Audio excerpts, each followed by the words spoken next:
Hey YouTube, Voron Modder. This is Descent into Madness Part 2, StealthBurner Edition. Now I'm very excited to show you guys COM on this thing. I'm very excited to tell you guys why the toolhead is where it is, why it's open up.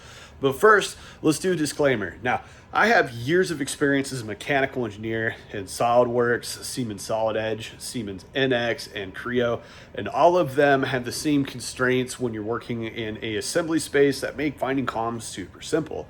Fusion, on the other hand, is a little different. It's a little more challenging, which I guess I could argue is more in-depth and a little better. But the thing is I reached out to the Autodesk help team and explained what I was doing in the video series, and they were super excited to help out and educate me. Now, if you have a body, it needs to become a component. You need to make sure it has the correct weight. And you have to make sure that the assemblies are correct as well, and things are mated and equal and level and all that crap. I went through the painstaking process for you so you don't have to do it. And this is where we're at with COM on the screen right now.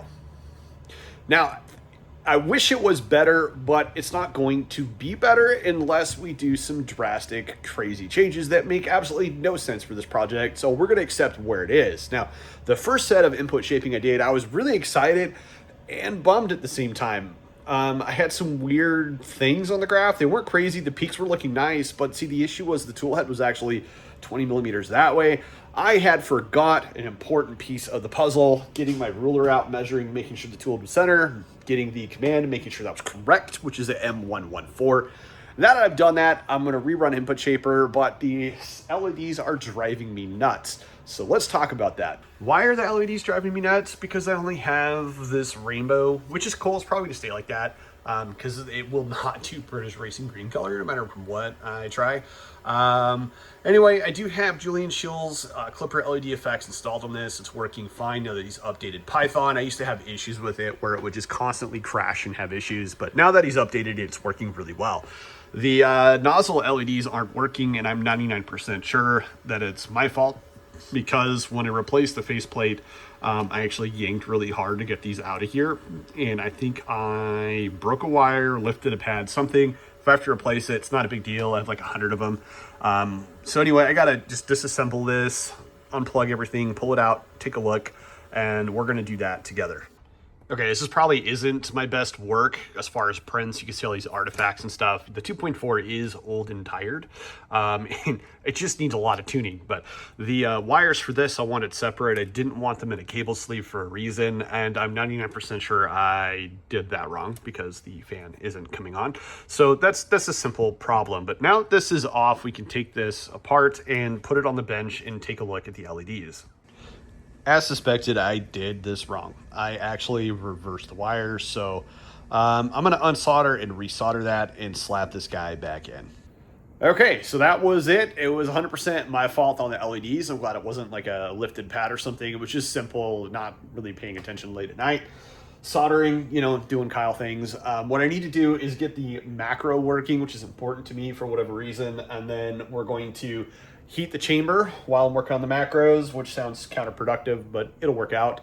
I also need to fix the Z chain down below, so I need to swap out the heads on my solder iron for my heat cert tip, and then I will install that. Then we're going to run input shaping and share the results. It's been a little bit of a road here. Needed to clean some stuff up, so I needed to install that with the correct spacer, so that wasn't flopping around. Also installed these LDO clips with zip ties, so those weren't flopping around, and then fixed the webcam mount with a British Racing green version. Sorry about the camera, folks, but now that's not flopping around. We're good to go. And then NeoPixels, those are working good. Now I don't actually have white. I don't know where I found these. These are definitely not from West 3D, but they were on the shelf, so I used them. They're just red, green, blue. But it's good enough, and I'm okay with it. Now, this is actually really stout. I'm actually really excited about this. I think this is going to work really well. I'm going to go ahead and heat soak for a while. The bed is almost at 110. And while that's doing that, I'm going to continue working with the next generation of StealthBurner. That's right, next gen StealthBurner. Now, what exactly am I talking about here? Well, I'm talking about SLM and CNC components. One of the same, you can choose either or. But the whole idea is to try to get perfect COM, to get that weight position that I showed you earlier closer to the linear rail. And I believe it is achievable. And I think I've actually done that. Now I'm starting with 9mm belts because that's most important to me. and then I'll be working on 6mm and Voron platform. I do think it's going to be incredible and work very, very well, and I hope you guys will stay tuned for that series after we're done here with all of this Michigas. Now, what we're doing is we're going to make sure the input shaping is working great on this. We're going to plug that information into our printer.cfg and then just start printing flow tests just to make sure that my rotation distance that I have for this, that I know is my own personal good working number for this setup, is going to continue to work well. And I do believe personally that hot end flow and all that does affect it a little bit, but that's just here nor there. And honestly, if I was smart, I would actually just pull the top panel off and just do the measure thing, which I'm probably going to do anyway as I talk about it. So that's step one. And then step two is printing. But once it's laying down plastic on the bed, we're going to move on to the 2.4 because I need this mess and this mess cleaned up. So for the 2.4, the StealthBurner is actually just filler matrix from Thunder Keys, and it's going to be going in here replacing Crown Cooler. Now, I know the StealthBurner has probably the crappiest airflow of all tool heads out there, but I just want to bring it back to the roots. And as we go through this transformation for the Trident, the monolith Trident, and bringing things back to its roots, we're going to go ahead and make that air ducting way better. And hopefully my buddy Kim from Discord is willing to help with this. I do think it's good for the industry, and I'm going to tell you why. So the industry is slowly dying with DIY kits such as this and this. I also noticed there's not a lot of YouTubers doing content like this anymore. I'm kind of the only one, the old dog, if you will. But the thing is, I love the idea of built, not bought. There's something to be said about the craftsmanship in learning something to achieve a goal. And that's what I'm about. This is my hobby. This is my downtime. This is my headspace. This is my stress release right here. And I love it, minus the bad hair from the hat, of course. Now, the point is, I want to make sure that we're all on the same page and we understand what's going on here. I want to have as much transparency as possible. And I feel like we're going that way. Now, the whole idea of getting this complete and working is so I can reprint the Trident skirts, so I have two matching printers. Although I don't mind the British Racing Green, black and gray. It does look cool. I don't want to change that for this. I want this to stay the way it is, and I just want it to work. So next step is install StealthBurner on here, get it working good, and then continue the journey with creating a StealthBurner with good comm and good airflow for fan and CPAP. But honestly, CPAP is going to be the way to go from here on out. I really don't see a point of using fans anymore. Even if they make them better, CPAP is definitely the way to go. So anyway, let me know your thoughts about my opinion for CPAP versus fans. Please, I would love to hear what you guys think. And I'll be updating here in a minute with input shaping. I just need to pause the video and come back. So we'll be back in a little bit. All right, so I'm actually going to put it on the screen for you guys. We're going to compare all of these, and I'm very excited. We're comparing StealthBurner to UAP, and I think this is going to be really cool. Okay, so screen grab here. We're going to be looking at the Sexy Burner.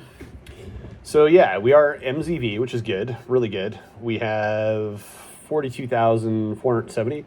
Not worried about this little guy, and this peak isn't really that concerning. I mean, it might be, but it's not bad.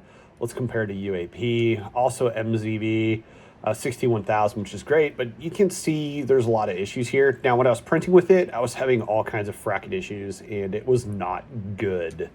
StealthBurner Y, I have the same gap there, which tells me my gut says my belt might not be perfectly, correct, but we'll get there. But look, MZV again, and 27,000, which isn't bad. It is actually higher than UAP, so UAP was giving me an extra hump here, but it's still MZV, which is nice, and again, all the same settings. Okay, so what exactly does that mean? Well, it means I'm going to consult with my friend Kame, who honestly is like the best expert when it comes to tuning high-speed, high-capable printers. He is definitely wanting to slap the living crap out of me for doing all this work and using a heavy StealthBurner. I understand I could just use El Fuego, but I'm not waiting 8 weeks for SLM goodies. And I want to bring things back to the roots. So this is the start of the journey. I feel like it's good for content for this channel and the community of DIY, especially Vorons, to bring back the StealthBurner and revitalize it, give it some new, fresh youth, which we're going to do soon. Now we can start focusing on this thing after I do my rotation distance and start printing some float tests with Orca. So I'm very excited for that. I hope you guys are too. And with that being said, I will definitely have more StealthBurner updates, and I feel like this has been a long video, which is good. I'm trying to increase my views and subscribers, and I'm just trying to create more good content for everybody. Now, if you guys have any questions, feel free to hit me up on Discord. You can DM me, the Voron modder. Very simple. And don't forget to check out West3D's website because they always have goodies, and you can use my discount code, the Voron modder, for a total checkout. I'm sorry, it's only one time though. So make sure you make good use of that, but it's 5% your total order. So if you have a bunch of filament, a couple printer kits, maybe you buy Bambu because you're selling those, add it to cart. Anyway, thanks for watching, like and subscribe, and have a great day.